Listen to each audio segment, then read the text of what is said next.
Hello everyone, this is Yash Kumar.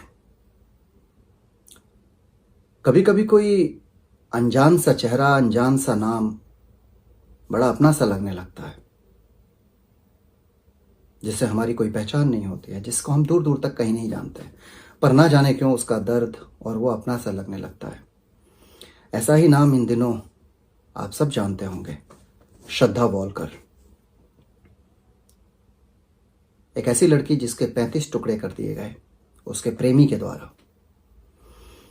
एक ऐसी लड़की जिसके 35 टुकड़े करके उसको फ्रिज में रख दिया गया उसके बॉयफ्रेंड के द्वारा। एक ऐसी लड़की जिसने कभी नहीं सोचा होगा रिलेशन में आने से पहले कि उसके प्यार का अंजाम इतना बुरा होगा। आफ्ताब नाम के लड़के ने 2018 से 2022 तक साथ में रहे, लिव इन रिलेशनशिप में। Of course live in relationship में लोग रहते हैं तो एक पति पत्नी के तरीके से रहते हैं, जिनके बीच में सारे संबंध होते हैं, शारीरिक संबंध होते हैं, प्यार, मोहब्बत, इश्क, सारी चीजें होती हैं। पर 3 साल बाद क्यों रिश्ता उस मोड़ पर पहुंच गया जहां पर आफ्ताब को एक कदम उठाना पड़ा। बेहद ही निंदनीय, बेहद ही शर्मनाक कदम है ये, किसी लड़की पे हाथ उठा देना, किसी लड़की को गाली दे देना। कैसे कोई अपने प्यार का 35 टुकड़ा करके फ्रिज में रख सकता है और उसको फेंक सकता है। रात के 2 बजे अलग अलग जंगलों में अपनी उस प्रेमिका का, जिसने अपने 3 साल दिए हों, अपना कीमती वक्त दिया हो अपने बॉयफ्रेंड को। क्या उसने कभी सोचा था कि उसका खुद का बॉयफ्रेंड, जिसके साथ वो जीवन जीना चाहती है, वो उसको 35 टुकड़े में काट देगा। मैं ये बातें कह रहा हूं क्योंकि मैं इस समय लंदन में शूटिंग कर रहा हूं और मैं जब सोने जाता हूं तो तकरीबन 1-1.5 घंटे नींद नहीं आती है। कश्मकश में रहता हूं, बार बार आंखें बंद करता हूं, क्योंकि न्यूज़ चैनल खोलो तो न्यूज़ चैनल पे श्रद्धा, फेसबुक खोलो तो फेसबुक पे श्रद्धा, मोबाइल पे दुनिया भर के मैसेजेस, दुनिया भर के यूट्यूब लिंक्स। श्रद्धा को उसके बॉयफ्रेंड आफ्ताब ने 35 टुकड़ों में काटा। तकलीफ होती है। अब बहुत सारे लोग ये भी सोचेंगे कि यश कुमार इस मैटर पे लेक्चर दे रहा है, जो ऑलरेडी, जिसका एक बार डिवोर्स हो चुका है। यस, मेरा डिवोर्स हुआ है। मैंने कभी सोशल मीडिया पे आकर के इस बारे में नहीं बोला है कि मेरा डिवोर्स हुआ है, पर हुआ है 2015 में। मैं और मेरे एक्स वाइफ अलग हो गए थे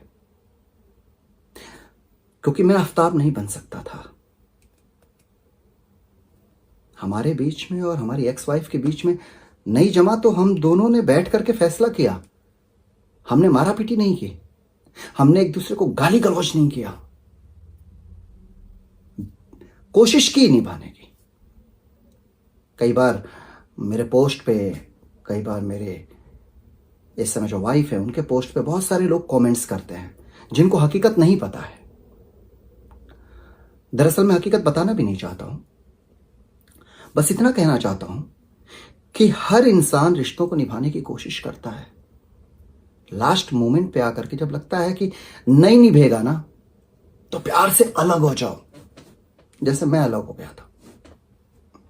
नहीं जमा तो बैठ करके फैसला किए कि चलो अलग हो जाते हैं यार, नहीं रह पा रहे एक दूसरे के साथ, नहीं जम रहा एक दूसरे के साथ, अलग हो जाते हैं। हम अलग हो गए। मैंने कभी सोशल मीडिया पे आकर के ये नहीं कहा कि मेरे अलग होने की वजह क्या थी या मैं इस वजह से अलग हुआ। बस ठीक है, नहीं जमा, हम अलग हो गए। हमने मारा पीटी नहीं की। मैंने सोशल मीडिया पे आकर के रिश्ते को बदबूदार नहीं बनाया। कहने का मतलब मेरे सिर्फ ये है कि जब हम प्यार में होते हैं तो हमें अपना पार्टनर बड़ा खूबसूरत लगता है। दुनिया की सारी खूबियां, सारे चांद सितारे उसी में नजर आते हैं। पर जब रिश्ता नहीं जमता है तो क्यों मारा पीटी करते हैं। बहुत सारे केसेस ऐसे आए कि बॉयफ्रेंड और गर्लफ्रेंड के बीच में नहीं जमा, गर्लफ्रेंड का वीडियो लीक कर दिया, मैं वीडियो बनाना ही गलत समझता हूं, लेकिन चलो एक पल के लिए बताता हूं कि हस्बैंड वाइफ या गर्लफ्रेंड बॉयफ्रेंड एक दूसरे के साथ ट्रस्ट में वीडियो बना ही लिया, तो क्या बॉयफ्रेंड का फर्ज ये होता है कि आप अपने गर्लफ्रेंड से अलग होकर के उसकी जिंदगी बर्बाद कर दो, उसको रुस्वा कर दो, मार्केट में बदनाम कर दो? या बॉयफ्रेंड का ये फर्ज बनता है कि जिस लड़की ने आपके साथ अपनी खूबसूरत सा वक्त, खूबसूरत सी फीलिंग शेयर की हो, उसे मार दो, उसे काट दो, उसे पीट दो, उसे फेंक दो? श्रद्धा बोलकर जानवर नहीं थी जिसको 35 टुकड़ों में काटा गया। She was a girl, she was a daughter, she was a sister.